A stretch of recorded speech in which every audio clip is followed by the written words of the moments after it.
Sir আপনি তো 2008 সালে চাকরি পেয়েছেন, তাহলে হঠাৎ এই 2016-তে আপনি আপনার তালিকা থেকে বাদ গেল কেন, কি বলবেন? তালিকা বাদ গেল কেন সেটা আমি জানি না, কিন্তু আমি তো কোনো অন্যায় করিনি। আমি পরীক্ষা দিয়ে পাস করে এখানে চাকরি পেয়েছি, ইন্টারভিউ হয়েছে, ভেরিফিকেশন হয়েছে, কাউন্সিলিং হয়েছে, তারপর চাকরি নিজের কোথায় সেই চাকরি হঠাৎ শুনছি বাদ।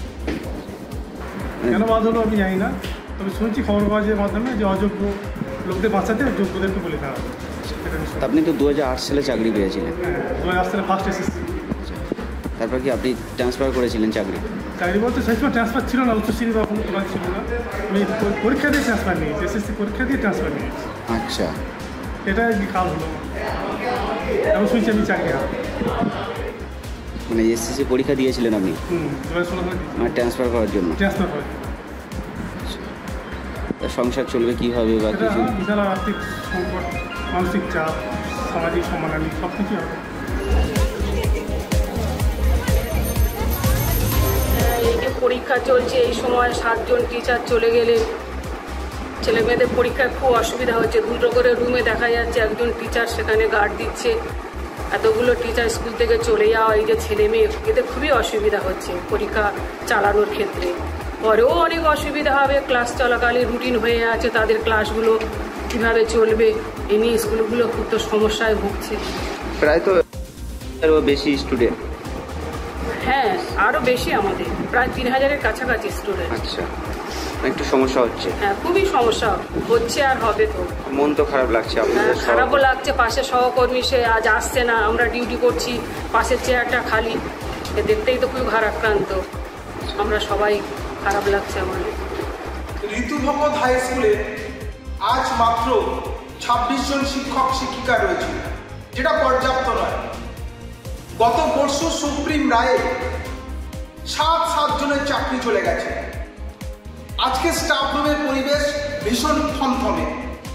তাদের সহকর্মীদের হারিয়েছে, যারা এতদিন সাংসারিক গল্প, জীবন দর্শনের গল্প বলে বন্ধুত্বপূর্ণ পরিবেশ তৈরি করেছে, আজ তারা নেই। তাদের ফোনে পাওয়া যাচ্ছে না। যাদের চাকরি চলে গেল তারা ভীষণ রকমের আতঙ্কিত।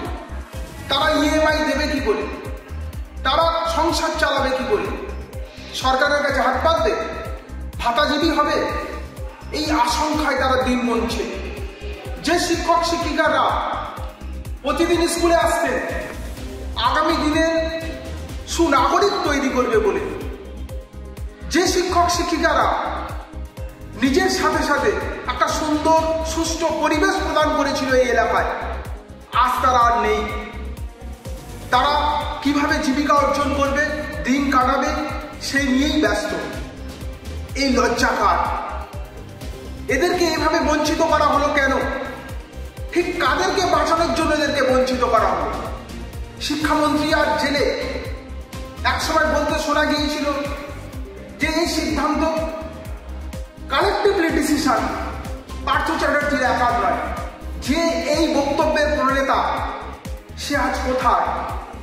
সে লজ্জায় কি মুখ লুকিয়েছে, নাকি শান্তিতে দুর্নীতির টাকা, দুর্নীতির পাহাড় জমিয়ে খুব শান্তিতেই রয়েছে?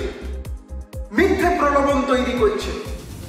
আগামী 7 তারিখ না 8 তারিখ নেতাজি ইন্ডোর স্টেডিয়ামে এই বেকার ছেলেগুলোকে নিয়ে কি সার্কাস দেখাবে? এই নির্লজ্জ সরকার, এই মেলজ্জ সরকার, এই সরকারের অবিলম্বে পতন।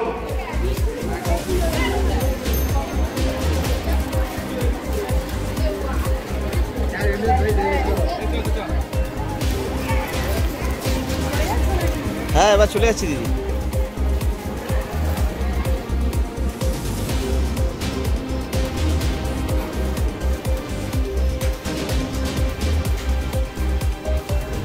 আমাদের ভিডিও ভালো লাগলে লাইক এবং শেয়ার করুন। কমেন্ট সেকশনে গিয়ে জানান আপনাদের মতামত। আরও ভিডিও পেতে আমাদের চ্যানেল সাবস্ক্রাইব করুন এবং প্রতি মুহূর্তে খবরের আপডেট পেতে প্রেস করুন বেল আইকন।